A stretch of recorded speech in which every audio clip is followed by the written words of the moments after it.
Hiking today out on the Blue Wash trailhead up kind of by Cave Creek.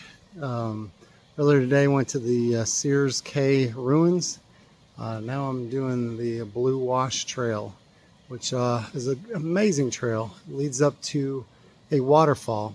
Not very well known, but it is beautiful here.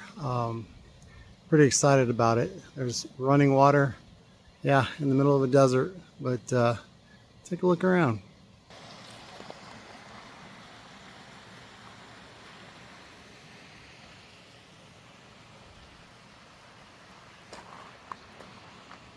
Changing of the leaves for the fall.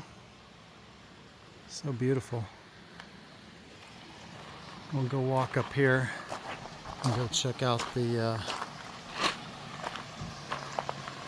waterfall. Not the biggest one, not Niagara Falls by any means, but you know what? For being in an Arizona desert, this is amazing. See, I got waterproof boots on, so I'm gonna step a little bit in here. Just really awesome. So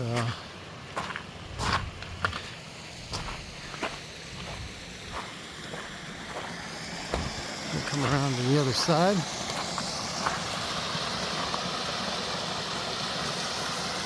Just amazing to see. It's so beautiful out here.